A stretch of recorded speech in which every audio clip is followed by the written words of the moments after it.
Hola, muy buenos días y bienvenidos a En Contexto, miércoles 27 de noviembre. Estaremos abordando distintos temas sobre las noticias nacionales e internacionales, mucho de lo que está sucediendo en el país y lo que se ha generado también a raíz del incidente aéreo que se presentó en la zona de Escazú. Les traeremos todos los detalles de actualización de esto, también a nivel internacional. Bienvenidos a todos, también los que nos acompañan a través de nuestras plataformas digitales, ya sea a través de extraradiocr.com, nuestras redes sociales y a través también de nuestro canal 42. Es un gusto estar con ustedes. Rita Valverde les acompaña. Invitarlos también para que nos hagan llegar comentarios a través del 7003-1234, 7003-1234. Y bueno, vamos sin más a nuestro primer tema de fondo. Quedarnos en la superficie no basta. Ahora profundicemos el análisis y la discusión de lo importante para encontrar respuestas. Vamos a fondo. La temporada alta de turismo en Costa Rica para este año promete ser una etapa o temporada dinámica en años recientes, gracias a la recuperación que ha tenido el país luego de la pandemia y la creciente atracción del país como destino de aventura. Sin embargo, también surgen desafíos significativos relacionados con la capacidad de adaptación a las nuevas demandas del mercado y las infraestructuras disponibles.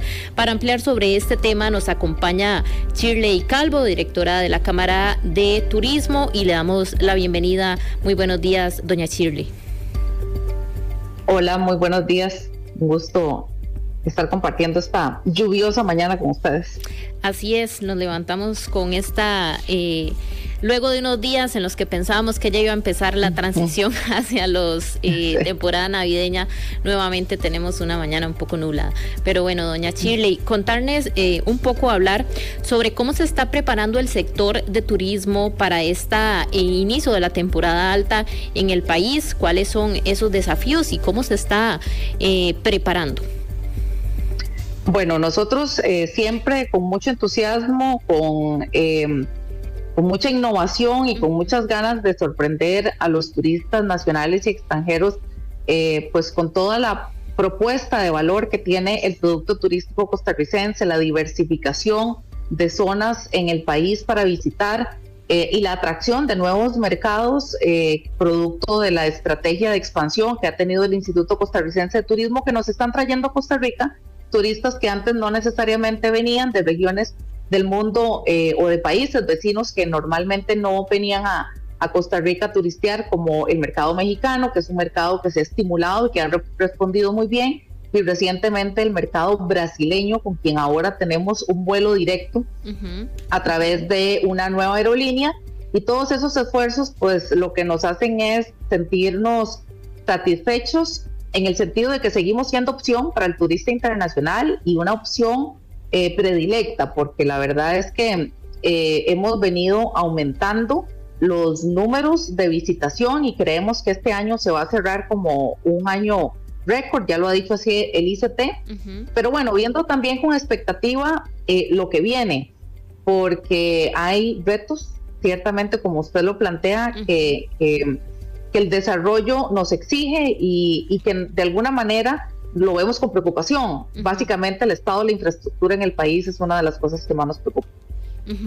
Ok, creo que esto, hay distintas vías, ¿verdad? Usted muy bien hablaba, hay nuevos mercados y esto representa toda una oportunidad para el país, abrirse a nuevos países y hacer contacto incluso aéreo, como este caso del vuelo que se suma de Brasil.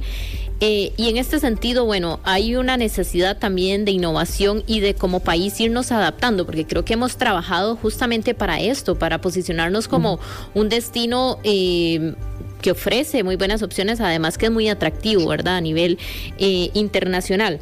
Pero sin embargo, haciendo un poco este análisis de cómo estamos a lo interno, ¿en qué sentido la infraestructura? ¿Cuál ha sido tal vez la problemática que se ha enfrentado respecto al desarrollo que podría llevar esta limitante? Bueno, vamos a ver, una de las virtudes que ha tenido Costa Rica como destino turístico y que se refleja en la cantidad de días que se quedan los turistas en nuestro país, que ha venido creciendo en los últimos tiempos. Y además Costa Rica tiene una de las estadías promedio más altas del mundo. Los turistas vienen a nuestro país y se quedan 13 días, casi 14 días. Y eso lo que quiere decir es que encuentran primero mucho que hacer, pero además acceso a esos lugares. ¿Y cómo es que accesan? Bueno, por carreteras, claramente, porque el transporte aéreo, aunque tenemos empresas de transporte aéreo, de repente no es solo la única vía, digamos, de acceso a los lugares turísticos. Hay muchas empresas de rentacars, hay muchas empresas de transporte turístico que son los que mueven los turistas por el país. Y entonces, ¿eso qué es lo que requiere? Primero, carreteras en buenas condiciones. Nosotros desearíamos en excelentes condiciones, pero entendiendo las limitaciones de nuestro país, con que sean buenas condiciones, digamos, es suficiente. Sin embargo, ni siquiera en ese estado están. Y esta época lluviosa, la más reciente, consideramos que va a dejar mucho más deteriorada la infraestructura de carreteras y puentes, pero además está la infraestructura de puertos y aeropuertos.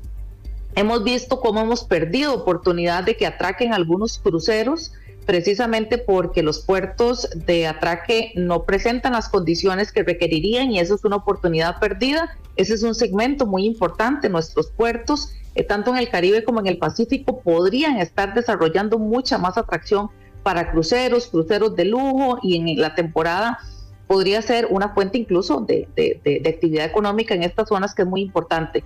Pero ahí la infraestructura se convierte en un limitante. Y los aeropuertos, y además, para muestra un botón, lo que ha sucedido con los problemas de la pista en el Aeropuerto Internacional Daniel Oduber, pues nos da cuenta de que la inversión que se requiere hacer en estas infraestructuras se ha postergado, y además se ha deteriorado la que está, y eso pues realmente resta competitividad, porque vivimos en un vecindario turístico, por decirlo de alguna manera, con países que presentan condiciones jamás como las de Costa Rica en términos de producto turístico, pero que con algunas variaciones en términos de infraestructura pueden estar mejor que nosotros, y eso pues perfectamente podría cambiar la decisión de viaje de un turista. Entonces, ese tema de infraestructura, la iluminación, la rotulación, el estado de las carreteras, los puentes, puertos y aeropuertos son, digamos, de nuestras mayores preocupaciones, y a donde le pedimos al gobierno de la República que, una vez superada esta época lluviosa y ya se puedan determinar cuál fue el estado o en qué condiciones quedaron las principales rutas de acceso a los 33 centros de desarrollo turístico, que se pueda hacer una evaluación y una intervención con esa lógica de generarle seguridad, obviamente a todos los costarricenses, porque nos merecemos transitar en infraestructura de calidad y seguridad, pero también pensando en los turistas internacionales. Esto, ¿cómo lo valoran también a lo interno, y qué posibilidad han visto cuando han buscado también estos espacios de diálogo o conversación? Porque al final de cuentas es un tema, pues, país, como país creo que nos proyectamos así a nivel internacional, como un país que atrae turismo.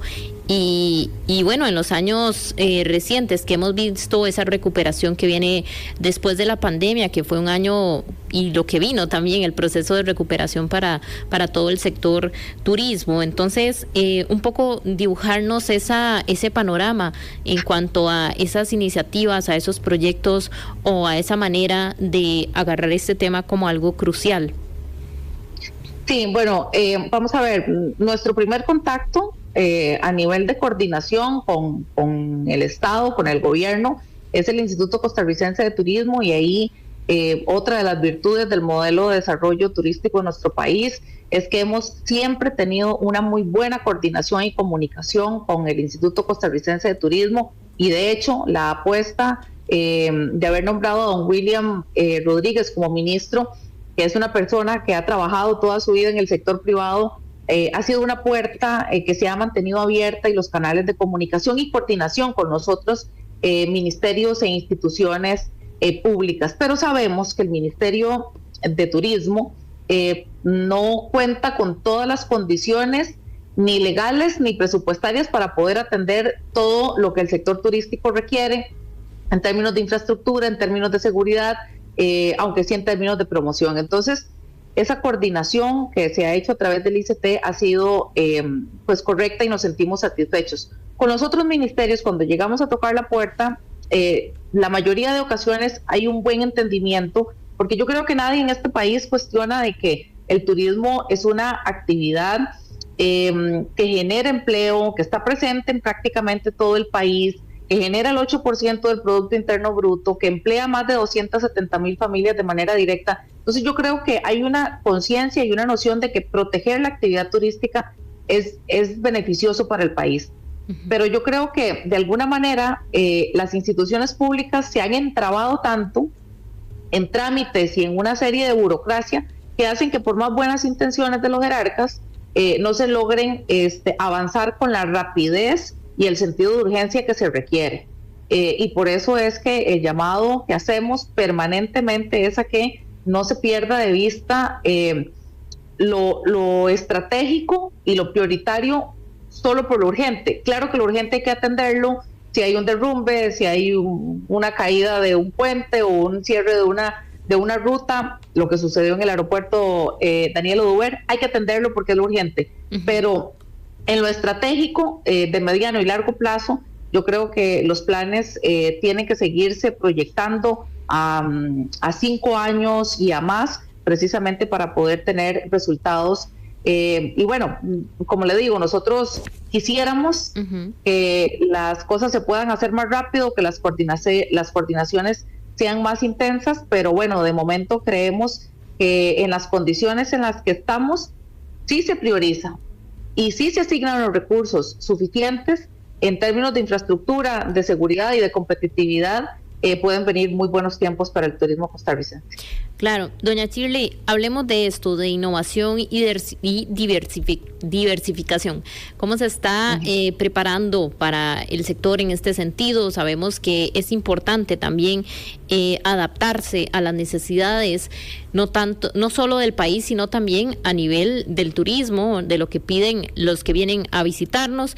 Y también en este sentido me imagino que habrá mucho análisis de cuál es esta experiencia que tienen los turistas en su estadía en nuestro país y qué cosas, ¿verdad?, podríamos ofrecerles adicionales para que esa estancia sea lo más y mejor para ellos. Bueno, Costa Rica se ha posicionado como un destino muy popular por las actividades de aventura y sol y playa. Claramente ahí es en donde está nuestro fuerte y en donde las personas vienen y nos visitan hasta 7 veces en su vida, porque encuentran lugares extraordinarios para descubrir o para volver a visitar porque les encantaron.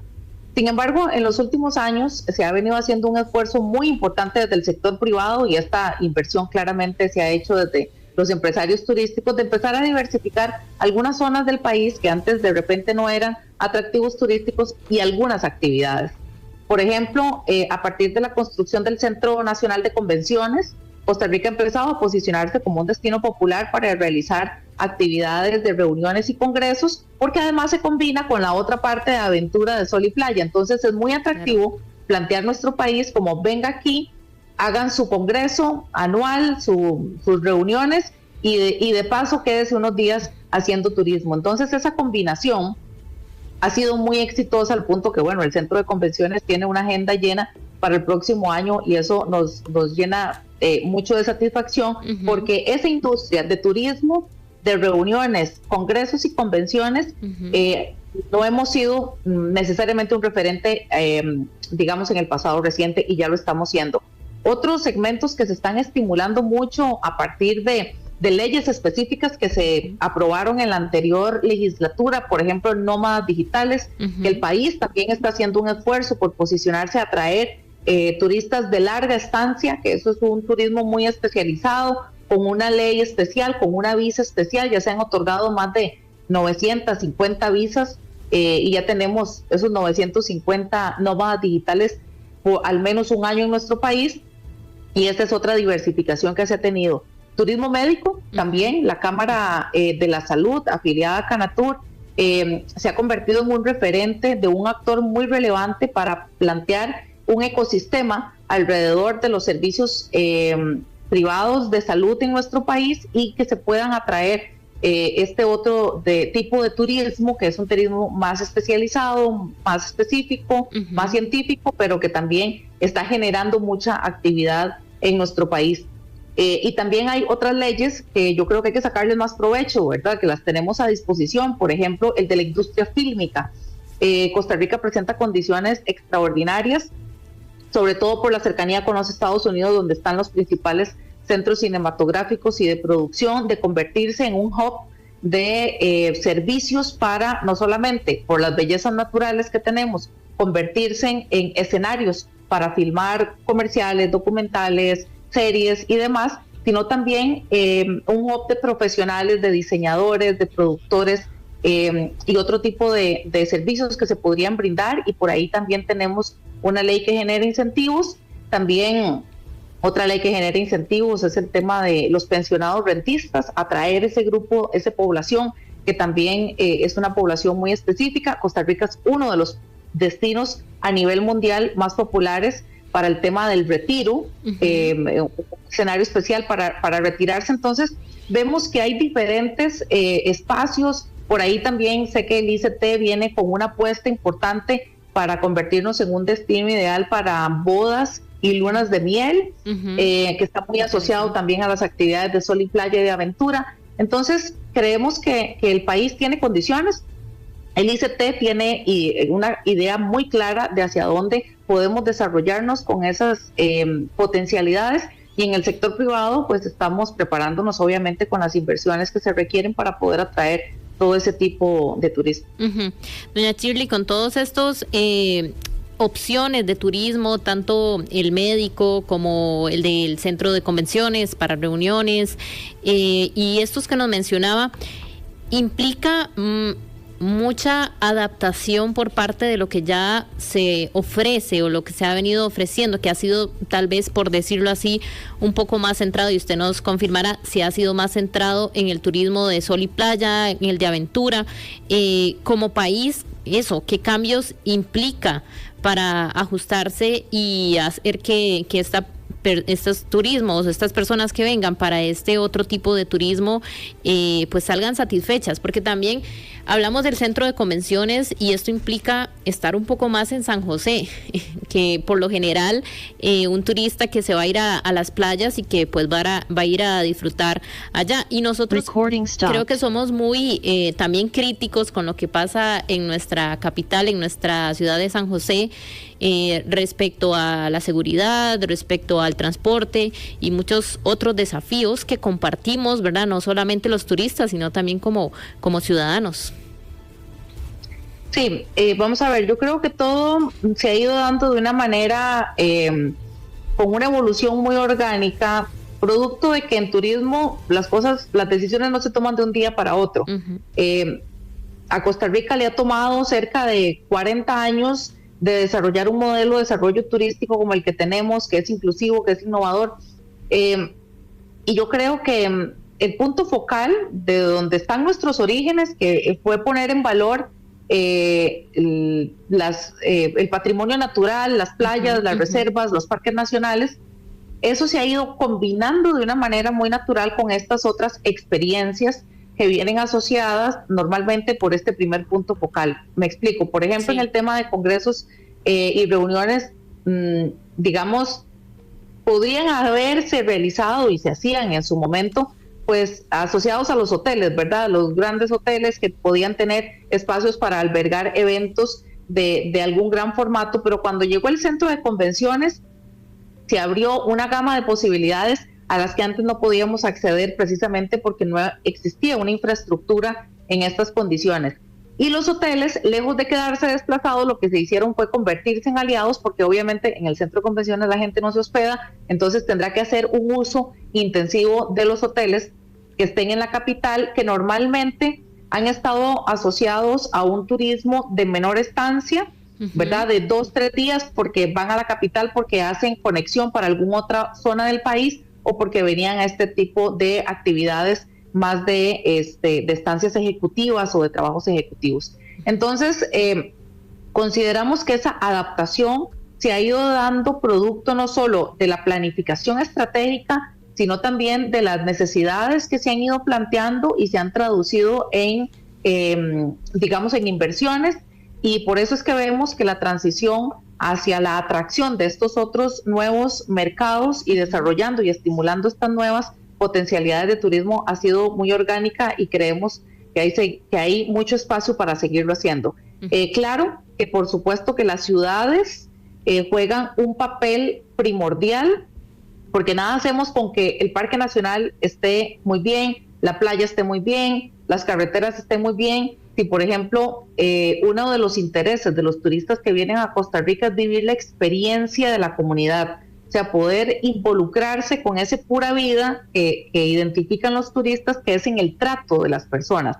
Entonces, son muy dados a que quieren compartir ahí en la comunidad, y por supuesto que la infraestructura, la seguridad, la convivencia es muy importante, y ahí los gobiernos locales juegan un rol fundamental, en donde ya no solo pensando en los turistas internacionales, claramente pensando en las personas que viven y habitan en esos cantones o trabajan en esos cantones, es muy importante que se le ponga mucha atención a la seguridad en primera instancia, al ornato, al orden, en presentar bonita la ciudad, en hacerla accesible, en hacerla, digamos, con un ecosistema de empresarios que puedan atender a esos turistas y brindarle esa experiencia. Y como le digo, no solo pensando en los turistas, sino también en los locales, pero sin duda los gobiernos locales, las municipalidades juegan un rol estratégico en el involucramiento en este planeamiento y en esta planificación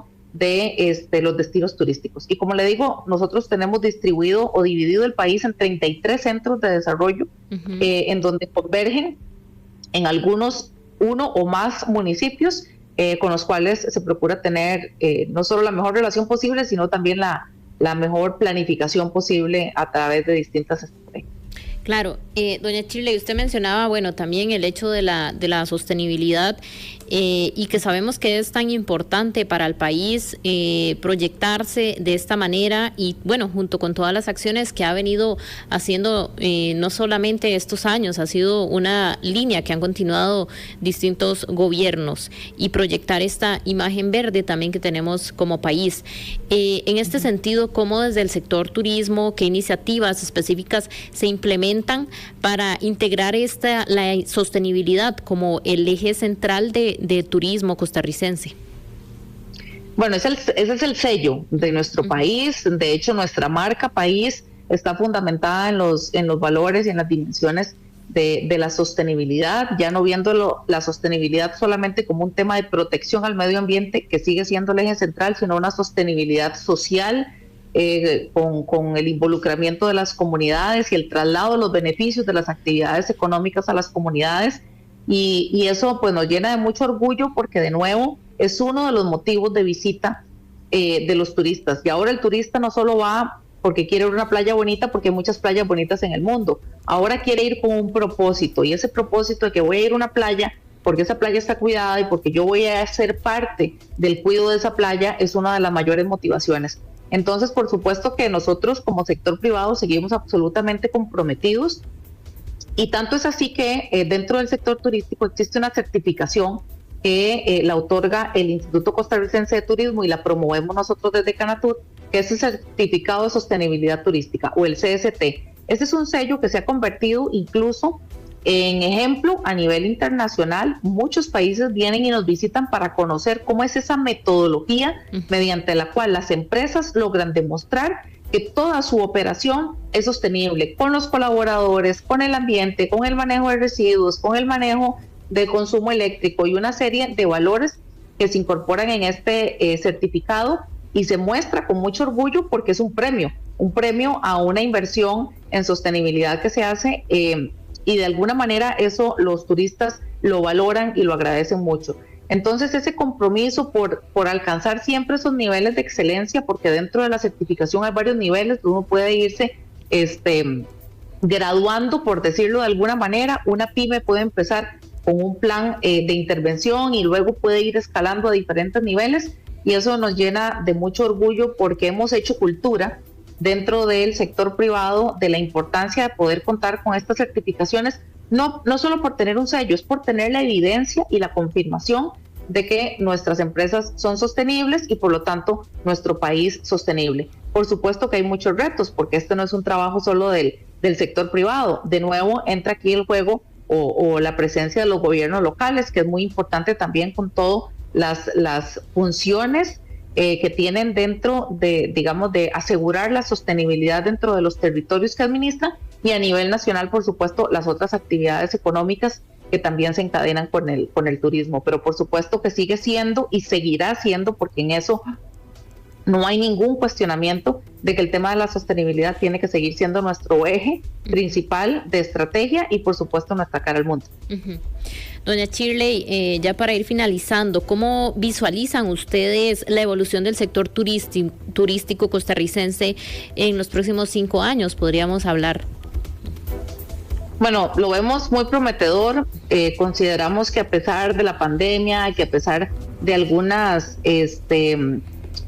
riesgos asociados también al deterioro, por ejemplo, o las guerras a nivel mundial y otros fenómenos internacionales, el cambio climático, estos fenómenos climáticos que nos han estado impactando y que además las consecuencias que eso deja en algunos destinos turísticos, consideramos que a pesar de todos esos retos globales y los retos locales que tenemos, consideramos que el sector turístico y la actividad turística va a seguir siendo el principal generador de ingresos de nuestro país, es un democratizador de los ingresos, y esperamos que muchas zonas del país que de repente todavía no se han desarrollado puedan desarrollarse para seguir en esa diversificación que planteábamos al inicio, y que podamos seguir siendo ese destino predilecto para que los turistas vengan y se queden.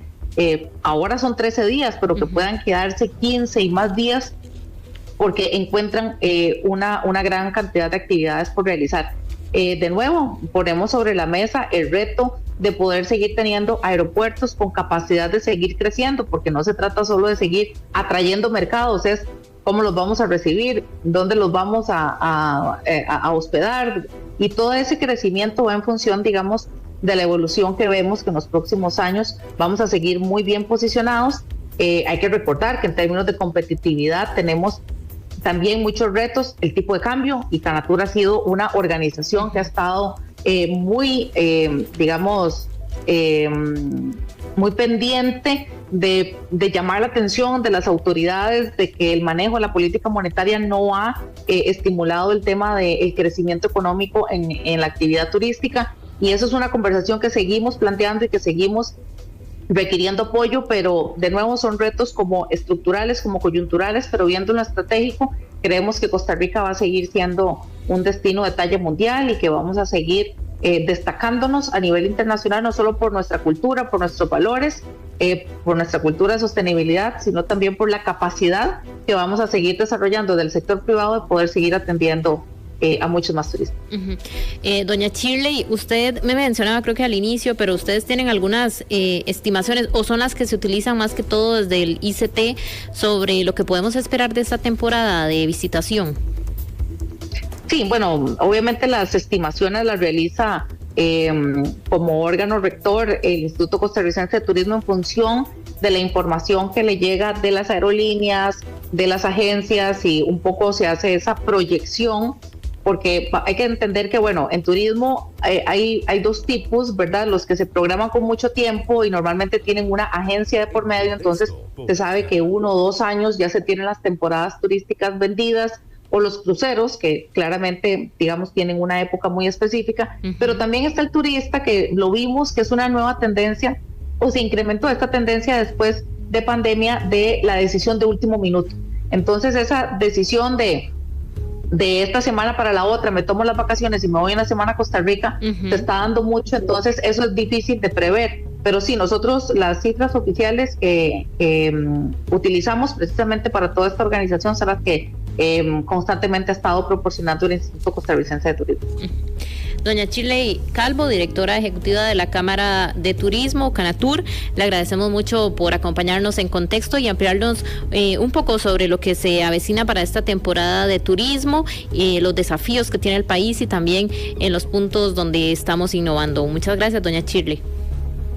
Muchas gracias a ustedes por la oportunidad y pues ya esperando que pasen estas lluvias y ya venga el ansiado verano, pues invitar a todos los costarricenses que puedan visitar los destinos turísticos en todo el país, porque esto va a ser un gran apoyo para las pequeñas y medianas empresas que en estos momentos han pasado por épocas difíciles y que esperamos que esta temporada alta le traiga mucho beneficio a todas las familias costarricenses que viven del turismo.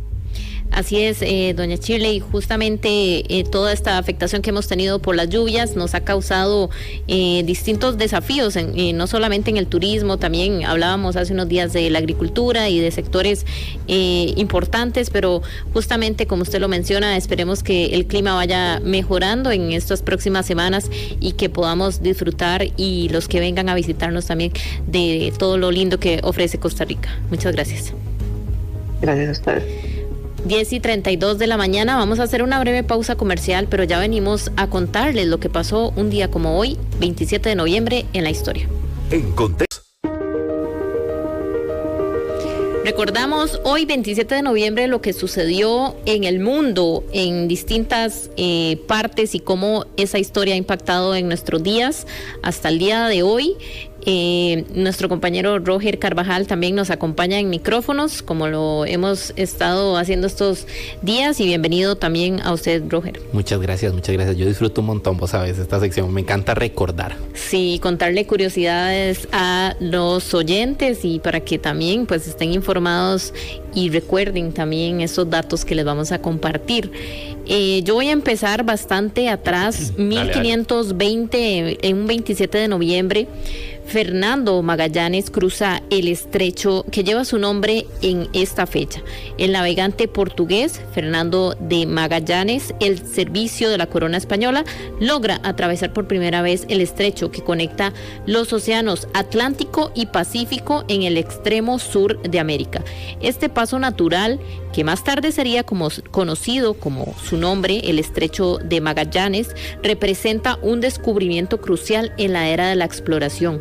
Su expedición enfrentó innumerables desafíos, incluyendo condiciones climáticas adversas, aguas turbulentas y una geografía compleja.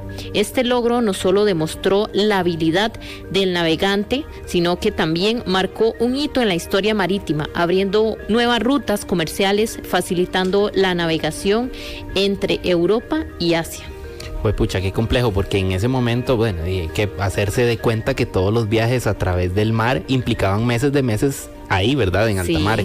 Y tener que superar condiciones tan adversas para poder llegar al destino, es de reconocerlo, ¿verdad? Y todo este tipo de hitos y de hechos que abrieron nuevas rutas comerciales y facilitaron el comercio a través de todos estos lugares, pues de que tenerlo ahí en mente. Sí, bueno, yo creo que hoy en día lo vemos muy normal, el hecho de poder, por ejemplo, traer o bueno, ahora con el comercio en línea también. Sí, sobre todo ahorita con eso. Pedimos cosas en línea, por ejemplo, de la parte asiática y son días y tenemos esos pedidos del otro lado del mundo aquí, pero en su momento el descubrir esas rutas de cuáles eran navegables o no, o que una persona se atreviese a dar ese paso, porque si bien incluso los instrumentos que utilizaban en su momento pues tenían sus limitaciones, entonces es interesante cómo podemos verlo y cómo hoy en día también esto ha repercutido para bien. Y cómo vencían los miedos también, porque en ese momento cuando encontraban condiciones adversas se lo adjudicaban a alguna criatura que realmente no existía o que ellos pensaban que existía. Y bueno, en los mapas, de hecho hay mapas antiguos que reflejan en los mares donde hay el Kraken y todas estas cosas, ¿verdad? Sí, vacilón todas estas creencias que surgieron en esas épocas. Y muchos relatos también, ¿verdad? Que han trascendido a la literatura, incluso también al cine. Claro. No, y todo eso pertenece a la cultura y ha construido, como decís vos, historias que hoy en día son parte de nuestra formación, ¿verdad? A nivel general. Pero bueno, vamos a brincar un poquito en el tiempo, como unos 300 años más. En 1895, Alfred Nobel deja su fortuna para la creación de los premios Nobel Alfred Nobel. químico, ingeniero e inventor sueco. Firma su testamento en el que establece que su fortuna será utilizada para premiar los logros destacados de la humanidad. Su decisión surgió tras ser apodado el mercader de la muerte por la invención de la dinamita. Los premios Nobel, que se entregan anualmente desde 1901, reconocen contribuciones en el campo de la física, la química, la medicina, la literatura y la paz. Más tarde se añadió el premio en Ciencias Económicas en memoria de Alfred Nobel. Esta iniciativa ha inspirado a generaciones de científicos, artistas y activistas a trabajar por el bienestar de la humanidad. Sí, han tenido todo un impacto, ¿verdad? Bueno, justamente creo que es, si no me equivoco, octubre, noviembre que se entregan o que se otorgan estos premios y que, bueno, premian literatura, premian, ¿verdad?, muchos aspectos culturales y destacan también el trabajo de muchas personas que han aportado de alguna manera a la humanidad. Al punto de que trasciende tanto la importancia de estas premiaciones que también en producciones como por ejemplo The Big Bang Theory y todas estas que son dedicadas a la ciencia también se toman en cuenta y los personajes viven todo este tipo de procesos en donde entran con invenciones a concursar por todos estos tipos de cosas. A ese nivel ha llegado la importancia y no solamente una importancia real dentro del ámbito de nosotros en donde los descubrimientos son premiados, sino hasta en la ficción. Sí, yo estaba aquí haciendo un repaso por los ganadores de este 2024, ¿verdad? Que justamente fue hace un par de semanas atrás que se otorgaron, por ejemplo, el Premio Nobel de Física 2024 que se otorgó a un profesor, a dos profesores quienes fueron el jurado y sentaron las bases para el aprendizaje de las máquinas, aspecto clave para el desarrollo de la inteligencia artificial, ¿verdad? Muy atinado a todo lo que estamos viviendo ahora con la inteligencia artificial. También, bueno, veo acá el Premio Nobel de Medicina 2024, que fue el estadounidense Víctor Ambros y Gary Ruvkam por sus investigaciones sobre microARN, clase de pequeñas moléculas de ARN. Bueno, ya esto está un poco científico. Está muy avanzado. Sí, y el de literatura también, que es uno de los que más se esperan, ¿verdad? Que fue para la escritora surcoreana Han Kang, de 53 años, y fue la primera mujer asiática en recibir este galardón. Pues pucha, bueno, interesante. Un logro importante. Ahora, avanzate unos 100 años y me contás qué pasó. Sí, bueno, vamos a irnos al espacio. Algo ahora tiene que ver y los vamos a llevar a 1971, cuando la sonda espacial Mars 2 se estrella en Marte. La sonda que había enviado la parte soviética, parte del programa Mars de la Unión Soviética, se convierte en el primer objeto humano en impactar la superficie del planeta rojo. En 1971, podríamos decir, entonces, es por parte de nuestro mundo, de nuestra humanidad, el primer objeto que logra llegar acá. Aunque la misión no logró un aterrizaje suave, como se había planeado, representó un avance significativo en la exploración espacial. La sonda transportaba instrumentos científicos diseñados para analizar el terreno marciano y proporcionar datos valiosos para futuras misiones. Este evento marcó el inicio de una era de mayor interés y exploración del planeta Marte. Bueno, hay que recordar que ya a este punto ya era como el ocaso de la carrera espacial entre la Unión Soviética y Estados Unidos, porque en 1969 ya había llegado Estados Unidos a la Luna. Entonces, la Unión Soviética necesitaba buscar una forma de tratar de superar ese hito, ¿verdad? Cosa que al final no logró, y mucho del proyecto espacial que tenía la Unión Soviética terminó en, aunque no me lo creas, en estructuras hasta, como decimos nosotros, los típicos plays, ¿verdad? Donde los niños juegan, para tratar de esconder un poco el fracaso que había representado la Unión Soviética. Hace poco estaba viendo un documental en donde buscaban todas esas estructuras y todas las naves y cohetes que se habían creado y estaban distribuidas alrededor de muchos lugares de la antigua Unión Soviética, y todavía se rescatan algunas de ¿cómo es que se llama esto? Como los caparazones, tal vez, de los cohetes, ¿verdad? Bueno, toda la carrera espacial fue promovida después de la Segunda Guerra Mundial, ¿verdad? Y todo eso. Y también importante recordar un poco que también se utilizó, o lo utilizó John F. Kennedy durante la campaña presidencial, ¿verdad? Que bueno, el 22 de noviembre, que el viernes lo dijiste, pues se conmemora, no se celebra, se conmemoraba el atentado contra la vida de él, ¿verdad? Sí. Allá en Dallas. Toda esta carrera espacial llegó al punto en el que ya el hombre llega a la luna y se hacen un montón de viajes en donde se dejan equipos para medir distintas condiciones espaciales y distintas distancias. Sí, bueno, fue una época, como bien decía Roger, de mucha competencia entre la parte soviética y Estados Unidos.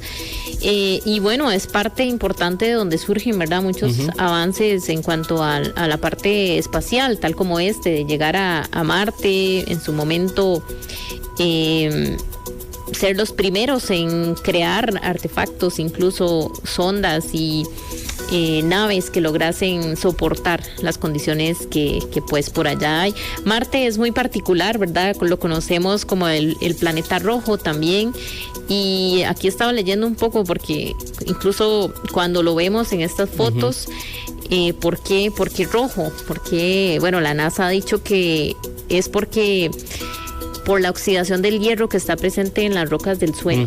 Entonces, bueno, lo vemos de este color.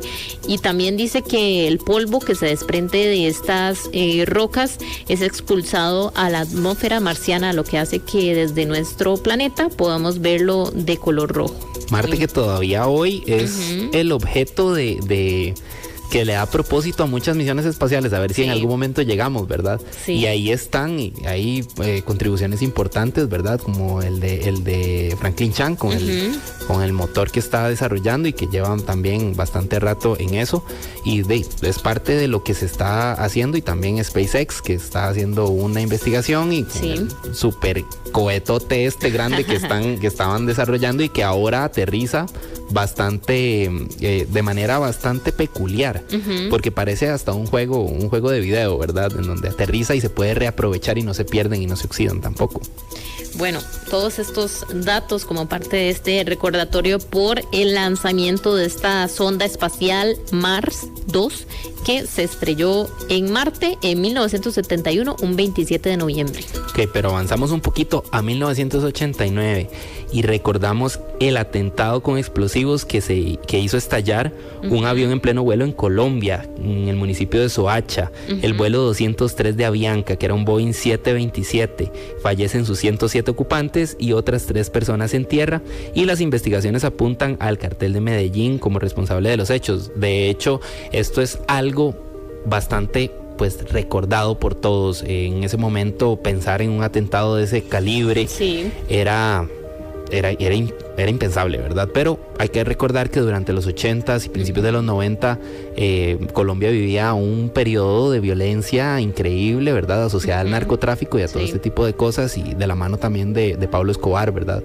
Y todo estos acontecimientos en donde habían muchas guerras entre cárteles y veían tratar de poner o imponer sus reglas y atentar contra la vida de candidatos políticos, que de hecho esto en teoría se cree, o bueno, se considera que era para atentar contra la vida de uno de los candidatos del momento. Sí, esta época sin duda marcó y muchas veces, no sé si decirlo así, pero no para bien al país colombiano. Y obviamente también sucesos como estos que hoy día los recordamos, y de una manera triste o lamentable de que haya sucedido así, nos pone, ¿verdad?, a posicionar estos acontecimientos de la historia, donde no solamente todo ha sido aportes o todo ha sido positivo, sino que hemos tenido pues nuestros periodos de complejidad. Sí, claro. Y bueno, vamos también a contarles que un 27 de noviembre de 1998 Sega lanza su última videoconsola. Esto es un tema más de Roger, la Dreamcast. Sí. Dreamcast, la quinta y última videoconsola de sobremesa producida por Sega. Cuéntenos un poco más, Roger, porque usted es el aquí apasionado por videojuegos. Bueno, para esas fechas Sega estaba compitiendo contra el PlayStation 2, que si nos ponemos a repasar un poco la historia del PlayStation 2 es una de las consolas más vendidas a nivel de comercial, ¿verdad?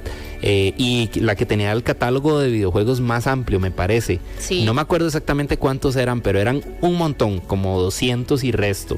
Entonces ya Sony venía precediendo un poco el éxito de la venta en consolas con el PlayStation 1 y el PlayStation 2 reventó por todo lado. Yo me acuerdo que por ahí del 2005, si no me equivoco, mi papá me había comprado un PlayStation 2, entonces tengo un lugar especial en mí para ese tipo de consolas, pero el Sega venía de lanzar otras consolas que también habían sido competencia bastante fuerte para, por ejemplo, Nintendo en la época. Bueno, interesante cómo todavía se recuerda esto y cómo también como parte de este recordatorio el lanzamiento de estos juegos, artefactos, ¿verdad? Han marcado y cómo lo recuerda uno al día de hoy. Bueno, y un dato más de esto, el ciclo de vida de Dreamcast estuvo marcado por la crisis financiera de Sega y la pérdida de cuota de mercado que había experimentado frente a PlayStation. Después de una discreta salida en el mercado japonés, la compañía redujo el precio de lanzamiento para mejorar los resultados en Norteamérica y Europa. El anuncio del PlayStation 2 en el 2 de marzo de 1999 motivó un estancamiento de las ventas y la pérdida de apoyo en numerosos desarrolladores externos. Es decir, el PlayStation 2 se lo trajo un poco abajo, por decirlo así. ¿Me permitís un dato más para ir concluyendo? Adelante. Bueno, en el 2018, más recientemente, fallece Stephen Hildenburg, que fue el creador de Bob Esponja. Bueno, esta es una caricatura que yo creo que representa a muchos de nosotros y desde los 90 anda dando vueltas por de cadenas como Nickelodeon, ¿verdad? Y eran de las que yo veía también chiquitillo, de las que veíamos un montón. Crecimos con esas series o esas fábulas. No sé si sabías que el fondo de Bikini, que es donde viven los personajes, está basado en una isla en donde se hacían pruebas nucleares. Por eso es que se dice que todas estas criaturas tienen todas esas características. Porque bueno, en la vida real, Fondo de Bikini es una isla donde se hacían pruebas nucleares. Y todo este tipo de estrellas de mar, una esponja que habla y todo eso sale más o menos de esa criatura. De esa ocurrencia del autor, que era un biólogo marino, me parece. Sí, que era un biólogo marino y fusionó las dos pasiones que tenía, la biología y la creación de todo este tipo de mundos. Bueno, qué interesante. Hace unos días yo leía, por ejemplo, era una especie de reflexión, pero también un tono de humor al personaje de Don Cangrejo. Don Cangrejo. Que por lo general lo veíamos siempre trabajando y siempre quería hacer dinero.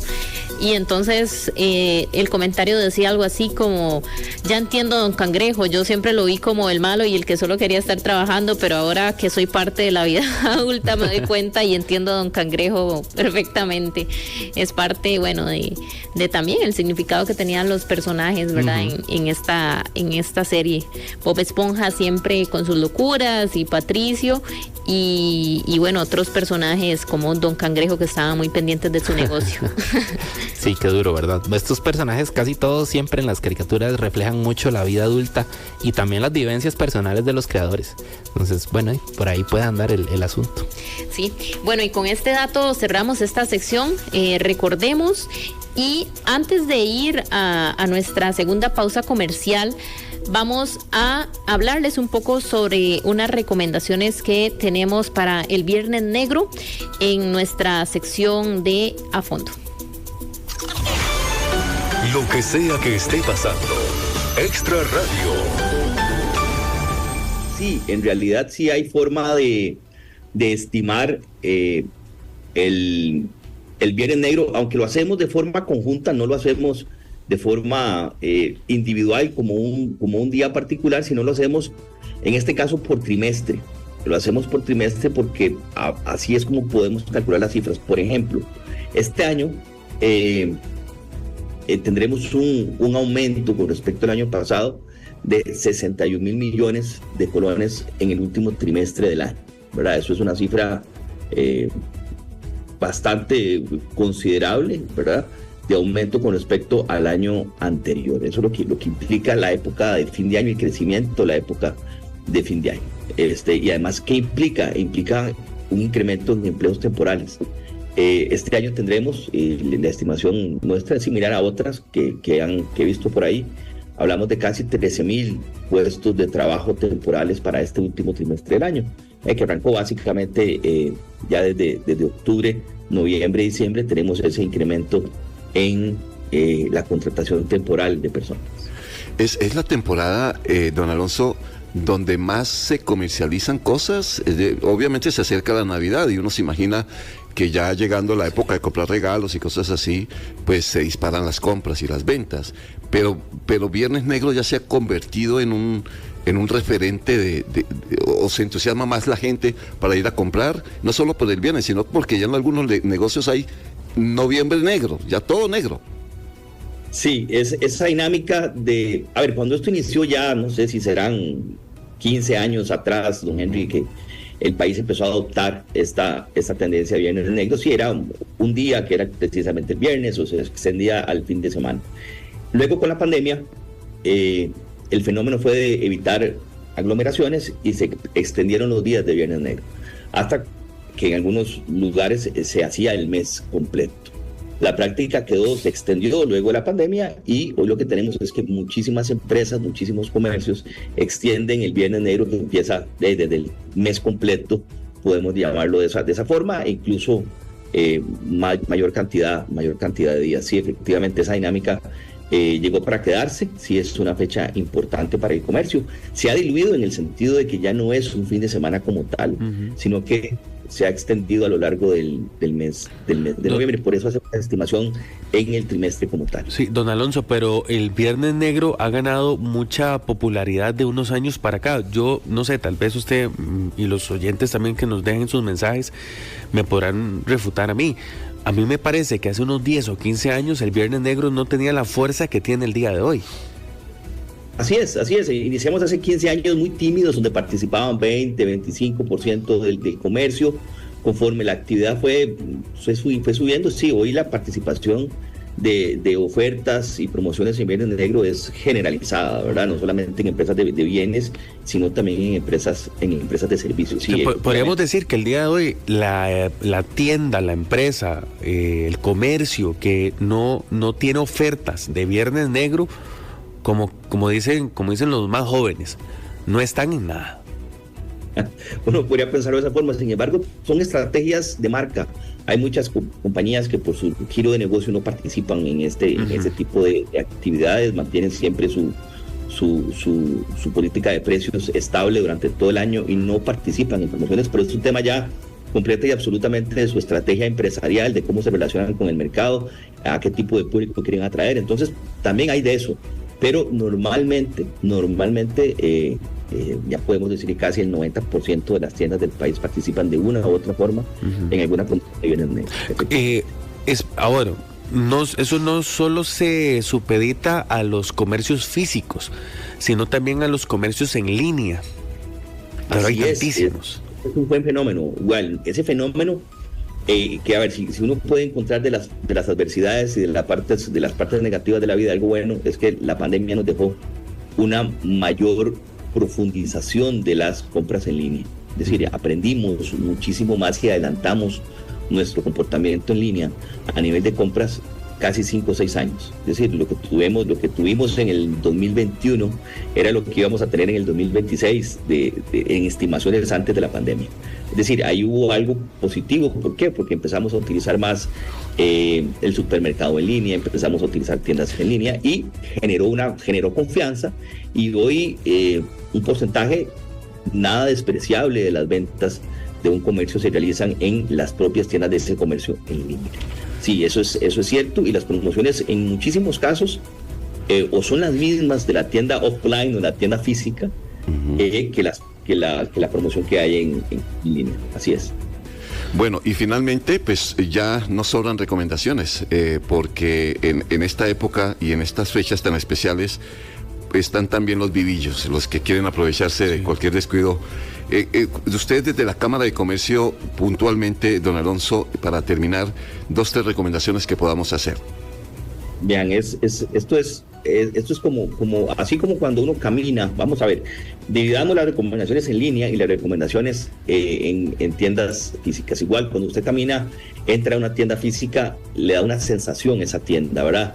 De seriedad, de responsabilidad, de formalidad. Aquí el tema es buscar comercios formales, ¿verdad? Que es donde tenemos mayor probabilidad de recibir valor por nuestro dinero, ¿verdad? En tiendas formales. Igual pasa en línea, en redes sociales y demás. Hay tiendas informales, ilegales, que operan en línea como operan tiendas ilegales e informales en el mundo físico. Es exactamente lo mismo. Entonces, la recomendación es buscar tiendas formales. Recordemos que el comercio formal le va a respetar a usted igual, aunque sea una promoción y sea todo esto, las garantías son las mismas, todas las garantías y derechos del consumidor son las mismas en una promoción o en una no promoción, ¿verdad? Tenemos que darnos cuenta de que tenemos los mismos derechos, no porque un producto tenga un 20, un 25, un 30% de descuento, usted no tiene los mismos derechos como consumidor. Eso es vital. Comercio formal, no todo lo que brilla es oro, ¿verdad? A veces ofertas extremadamente bajas que parecen que uno dice, pero ¿esto por qué? Hay que desconfiar de ese tipo de cosas, ¿verdad? Sí, las promociones existen en el comercio formal, pero cosas que parecen demasiado buenas normalmente terminan siendo algo que no es tan vivo para nosotros. En Contexto, por Extra Radio. El director ejecutivo de la Cámara de Comercio, Alonso Elizondo, nos brindaba algunas recomendaciones, hablaba con nuestros compañeros de Desde Buena Mañana, Henry Rodríguez y Ángelo Sánchez, sobre lo que ustedes podrían considerar para este Viernes Negro que ya se celebra este viernes de esta semana, recomendaciones para el comercio y para hacer esas compras de manera segura. Vamos a hacer una breve pausa comercial, ya casi vamos a comentarles porque la temporada navideña es una época de decoración, pero también conlleva riesgos asociados con el uso de pólvora y extensiones de luces navideñas. Vamos a conversar con el jefe de Ingeniería de Bomberos y nos va a ampliar sobre este tema. Vamos a fondo. La temporada navideña es una época de alegría y decoración, pero también conlleva riesgos asociados al uso de pólvora y a accesorios electrónicos como las extensiones de luces navideñas. Los incendios y accidentes relacionados con fallos en decoraciones eléctricas representan un peligro significativo en los hogares. Por ello, es fundamental adoptar medidas de seguridad, tanto al usar instalar luces decorativas para disfrutar también de unas festividades seguras y sin contratiempos. Para ampliar sobre este tema tenemos vía telefónica a don Allen Moya, jefe de Ingeniería de Bomberos. Muy buenos días, don Allen, un gusto tenerlo aquí en Contexto. Buenos días, ¿me escuchan? Lo escuchamos, sí, perfecto. Gracias, don Allen. Bueno, queríamos empezar preguntándole un poco sobre las mejores prácticas que podemos poner para instalar luces, por ejemplo, navideñas en esta época que es tan común, de una forma segura, tanto en interiores como en exteriores. Algo que podría parecernos sencillo, pero que al final de cuentas hay algunas cosas que descuidamos y que no ponemos total seguridad. Sí, tal vez es importante mencionar que la principal causa de incendio en nuestro país está relacionada con los sistemas eléctricos y los aparatos eléctricos. Entonces es muy importante en esta época navideña que revisemos la instalación eléctrica, que esté en cumplimiento con el código eléctrico, ojalá contratar a un profesional, un ingeniero o un técnico graduado del INA o colegio profesional, de manera que se revise, que nos garantice que las protecciones son las adecuadas y que los balances de carga son los adecuados. Esto es muy importante porque vamos a agregar algunas cargas adicionales que, si bien es cierto, las recomendaciones que utilicemos luces LED que tienen un consumo muy bajo de energía y generan poco calor, pues ahí podemos empezar a sumar cosas. Propiamente con las luces y los adornos navideños es muy importante que compremos que sean certificados, o sea, que haya un certificado de un laboratorio de tercera parte que nos garantice que ese dispositivo o extensión o luces o adornos se va a comportar como el fabricante lo establece.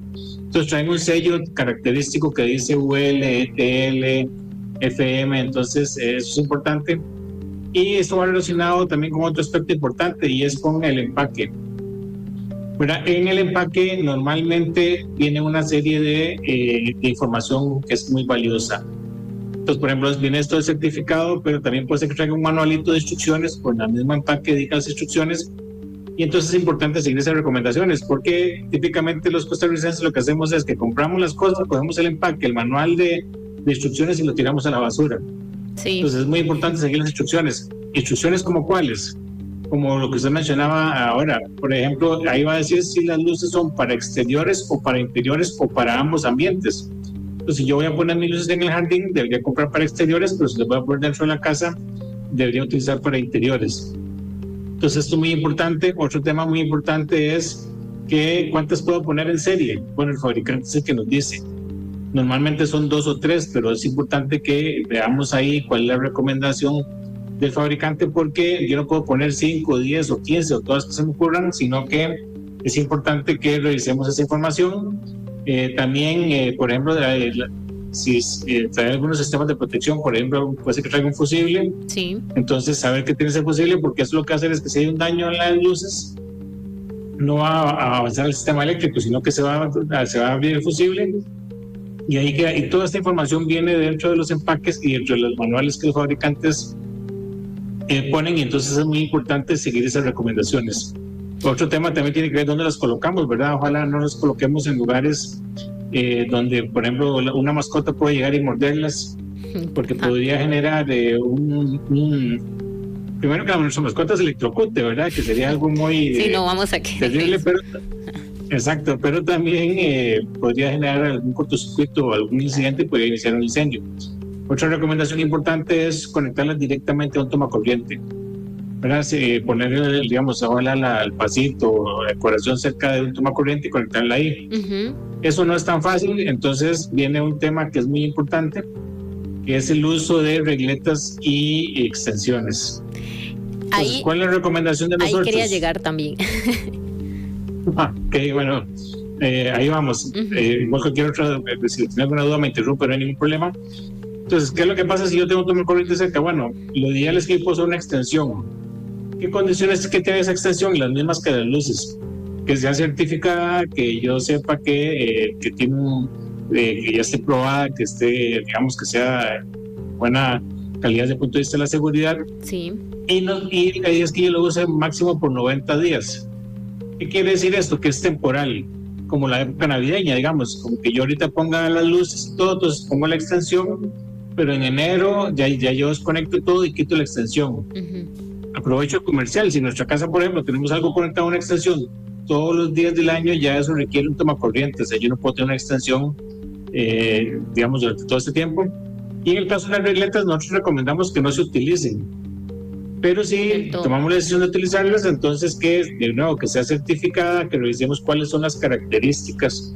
Por ejemplo, ella debería decir cuánto amperaje, cuánta potencia puedo conectar yo, porque no es infinito. Digamos, yo no puedo empezar a conectar ahí cosas y cosas y cosas, porque en algún momento se recarga, por eso un calentamiento y podría iniciar con un incendio en la vivienda.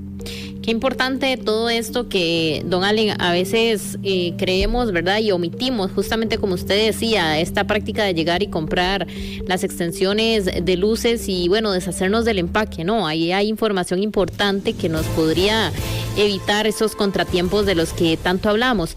Este último tema que usted menciona con el uso de la regleta, por ejemplo, también hemos visto que se hace el árbol y está el portal y luego se conecta otra extensión y estas extensiones por lo general tienen para unirse, para que otra extensión se conecte dentro de la misma extensión. ¿Cuán peligroso puede ser esto? ¿Es mejor evitarlo?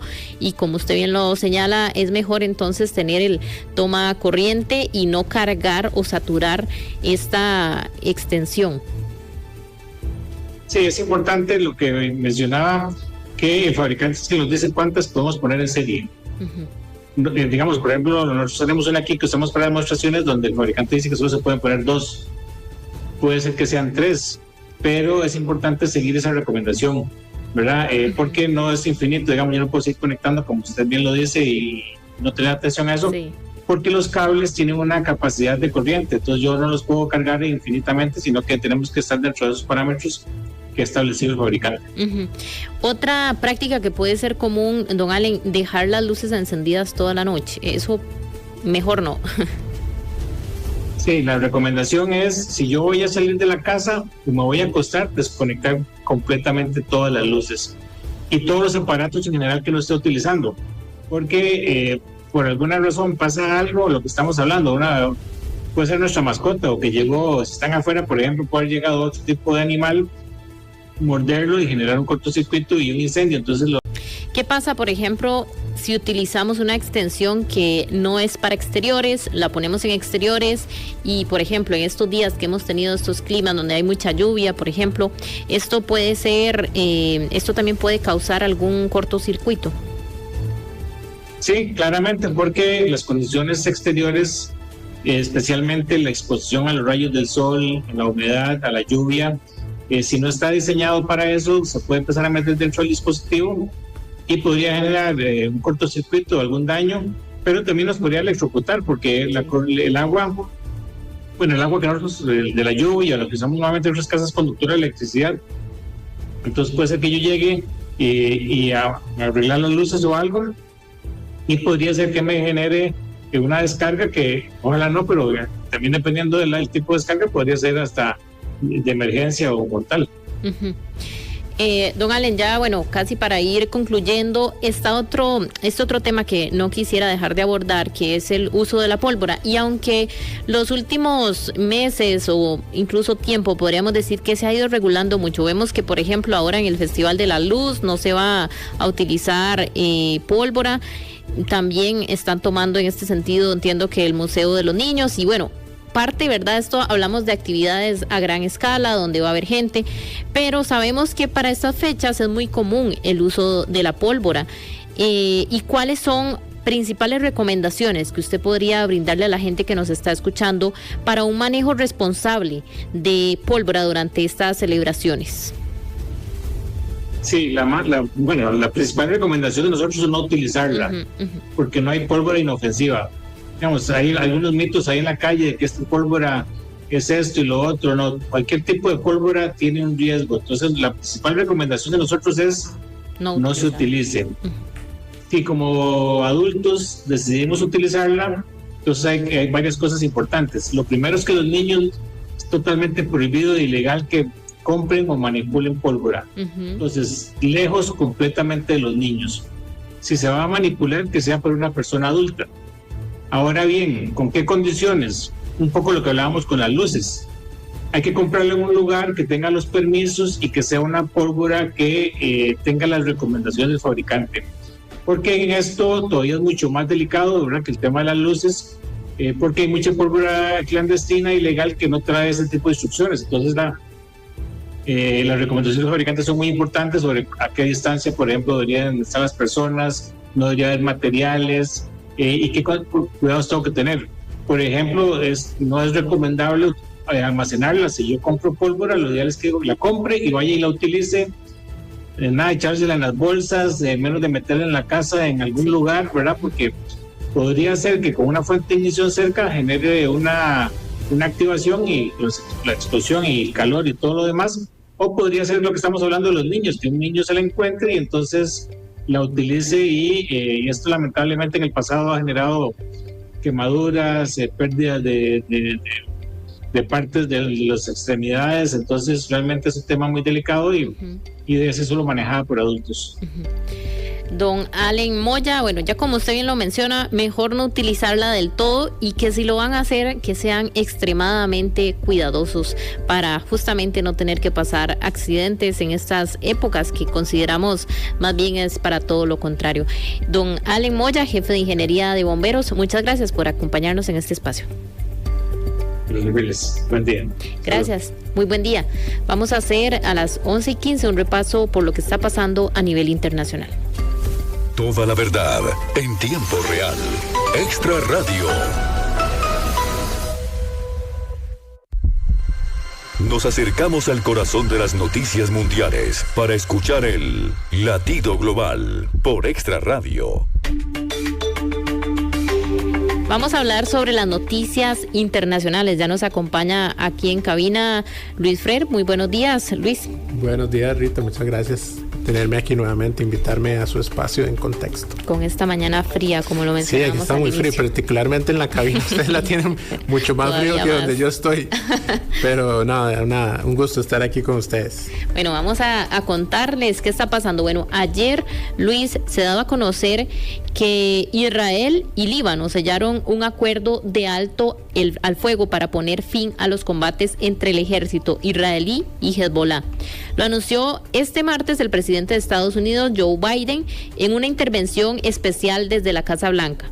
Dice, los combates terminarán durante los siguientes 60 días. Israel retirará gradualmente sus fuerzas restantes mientras Estados Unidos y sus aliados se comprometieron a trabajar con los gobiernos de ambos países para asegurar la aplicación plena del acuerdo.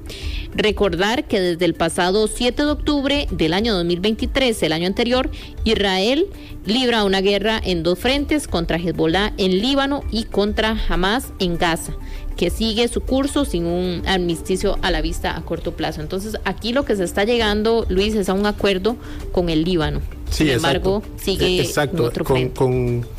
Con las operaciones militares de Israel en Líbano, que esto es muy importante aclararlo, porque además de estos dos frentes que menciona aquí Rita, existen otros que tiene Israel abiertos hace rato también, como el caso de los rebeldes hutíes en Yemen, y el más importante de todos, que es lo que no se ve, o lo que no podemos ver a simple vista, que es el caso de Irán, ¿verdad? Que es quien da el financiamiento para Hamas y para Hezbollah. Entonces, en efecto, lo que están consiguiendo aquí es un alto al fuego que tomará alrededor de unos 60 días de plazo para que Israel remueva sus tropas de lo que es el norte de Israel, sur de Líbano, en una zona donde ya previamente se había establecido que no podía estar Hezbollah, lo cual no se cumplió. Y bueno, y de ahí es de esa zona precisamente donde Hezbollah puede lanzar los misiles hacia Israel. En este caso, Israel también detendrá sus operaciones que han costado muchas vidas también de libaneses, y pues esperando que este alto al fuego se pueda traducir también a lo que es la Franja de Gaza, y principalmente también a la liberación de los rehenes que todavía están en poder de Hamas desde el 7 de octubre del 2023, que fue el ataque de Hamas a suelo de Israel. Sí, bueno, qué complicado, ¿verdad? Porque, Luis, al final de cuentas quisiésemos que estos conflictos no escalasen a este punto. Hablar de un alto al fuego, por supuesto que es una buena noticia, pero la buena noticia sería que no esté ocurriendo del todo, porque sabemos que aquí hay múltiples, afectaciones de vidas, en muchos sentidos, y lo más importante es justamente la vida de las personas que han fallecido, que han perdido. Civiles e inocentes, niñas, niños, bebés, adultos mayores, hombres, mujeres, de ambos lados de la historia. Sí.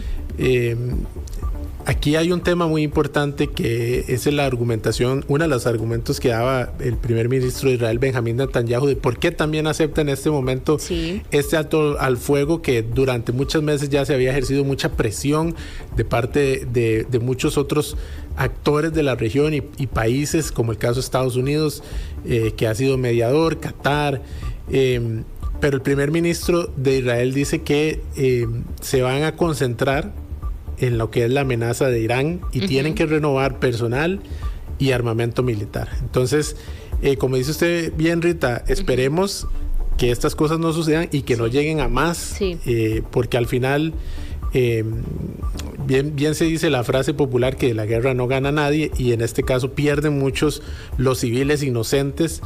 En cualquier guerra son los más afectados. Vemos el caso también de Ucrania. Sí, también. Pero esperemos que no escale la situación, y Irán tenía por ahí un pendiente, por decirlo de una manera, una respuesta que detuvo, esperando a ver qué sucede con la llegada de Donald Trump a la Casa Blanca. Pero esperemos que no pase a más y que ya este sea el inicio de una paz duradera.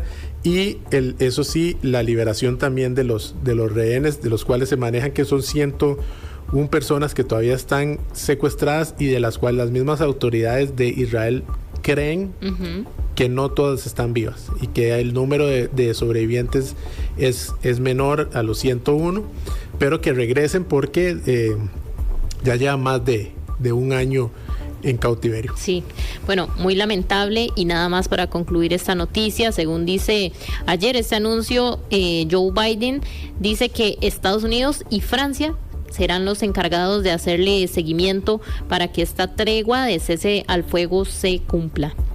Esperemos que así sea, y pues también vamos a estar muy atentos de las noticias que puedan surgir en esta dirección. Nos trasladamos a España porque el presidente del gobierno español, Pedro Sánchez, defendió con firmeza la actuación de su ejecutivo ante las mortales inundaciones de finales de octubre.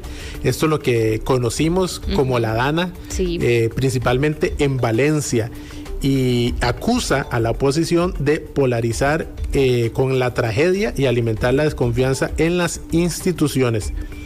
La pregunta es si el gobierno de España cumplió, esto lo manifiesta Pedro Sánchez, si el gobierno de España cumplió con estas responsabilidades, y la respuesta que él mismo da es que sí lo hizo desde el primer momento, lo sigue haciendo y lo va a seguir haciendo todo el tiempo que sea necesario, dice el presidente del gobierno español, Pedro Sánchez.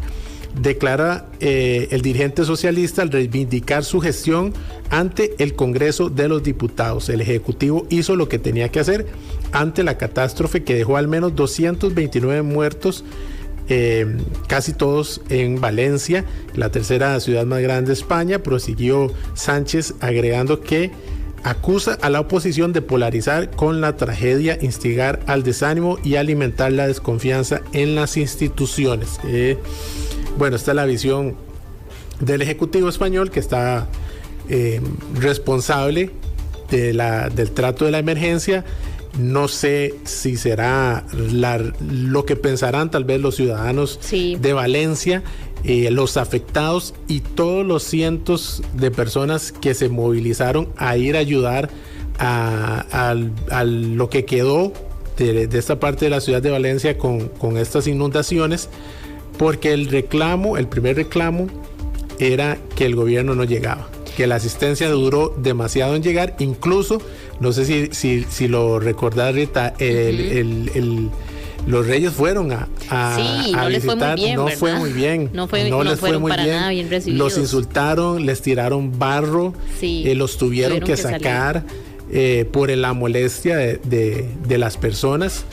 En la tragedia que ocurrió aquí en Valencia con estas inundaciones, que las imágenes y las fotos que hemos podido visualizar son bastante han sido impactantes, catastróficas. Cómo quedó la ciudad de escombros, de autos, de estructuras, el barro en todas las calles. Bueno, yo creo que aquí, Luis, es interesante lo que he visto, porque justamente cuando pasa un evento así, ¿verdad? La gente trata, o las autoridades que tienen parte de responsabilidad, tratan de quitarse la culpa y de quién es la culpa y qué me toca a mí o qué no me tocaba.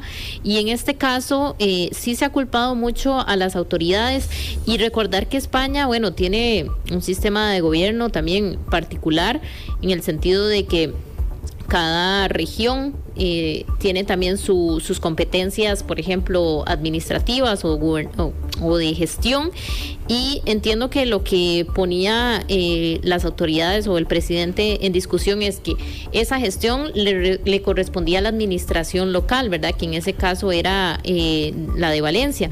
Sin embargo, lo que decía luego el presidente de Valencia, Carlos Mazón, dice que, bueno, nos toca gestionar esto. Sin embargo, una información que sí tenía que venir por parte del gobierno, que era de la Agencia Estatal Meteorológica, no nos avisó tal magnitud, que este evento podía escalar a tal magnitud. Sí, el caso al menos, que no sé si sirve de algún consuelo, en el caso de las autoridades de Valencia, ellos sí reconocieron errores y fallos. Y es muy importante lo que usted nos menciona de la distribución administrativa de este tipo de países, que normalmente son los países más grandes. Pasa el caso también de Estados Unidos, es que cada estado, provincia, región tiene su autonomía en ciertas en ciertas competencias, pero en eventos tan grandes como estos, como lo vemos aquí en Estados Unidos con los huracanes, sí se espera mucho apoyo del gobierno central, sobre todo con la rapidez en que llegue esa ayuda, porque como usted lo dice también, mientras yo me tiro la culpa, mientras el otro me la devuelve, hay gente necesitada, hay gente que está por ser rescatada, hay gente que necesita un techo, hay gente que necesita alimento, y eso, toda esa discusión pues es lo que tarda en llegar la solución para esas personas. Sí, incluso el tema también había sido polémico, y bueno, ya para pasar a la próxima noticia, pero había sido polémico el cómo se estaban entregando los cuerpos, ¿verdad? Que en su momento salió una de las representantes del gobierno o de la administración local, y las declaraciones que dio, bueno, fueron muy insensibles, y la gente...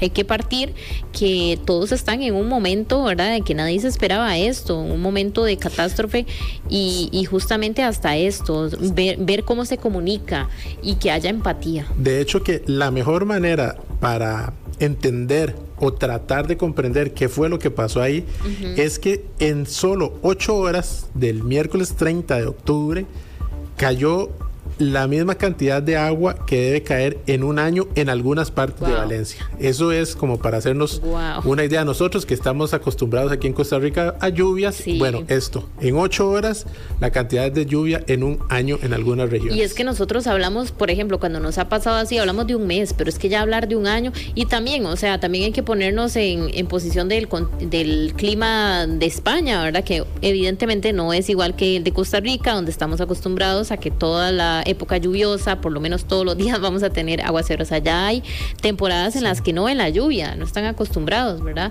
Y no están preparados también para afrontar este tipo de situaciones.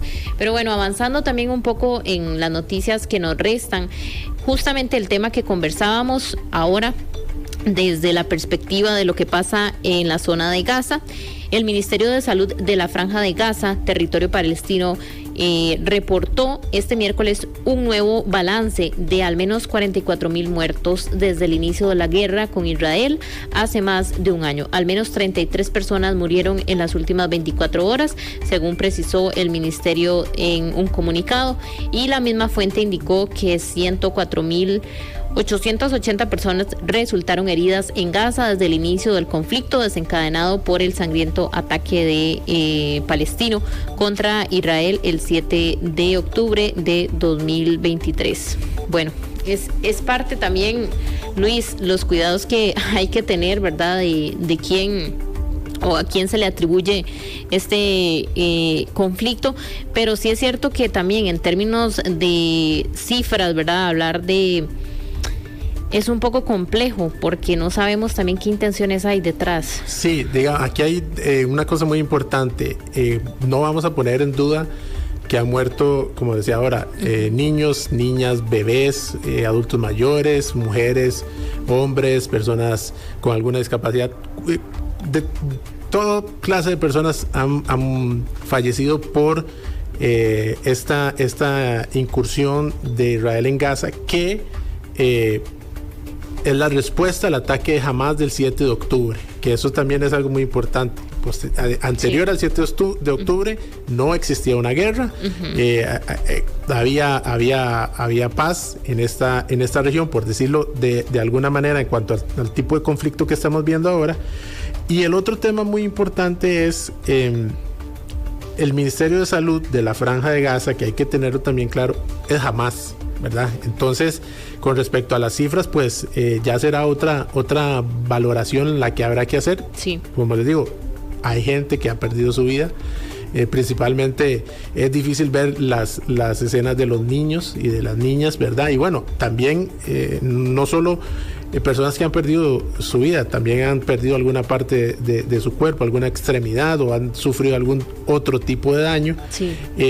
Pero lo cierto es que, como decíamos al inicio, esperamos que también llegue a Gaza una solución, y que también después de conseguir esa solución o esa paz, pues se trabaje también en conjunto para reconstruir, porque Gaza está prácticamente totalmente destruido por acciones militares, y ahí es donde se encuentra y se resguarda Hamás en sus túneles, y entonces es un tema muy complicado. Para mí es el tema más complicado a nivel internacional que no sé, desde la creación del Estado tal vez de Israel en esta zona de Medio Oriente.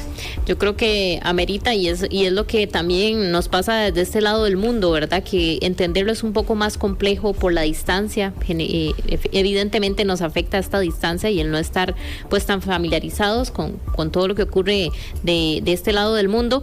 Sin embargo, sí es un tema pues agarrarlo con pinzas y entender, porque muchas veces la información que podemos tener pues viene de fuentes, ¿verdad? E incluso medios que tienen posiciones también, totalmente, que tienen intereses en lo que se comunique.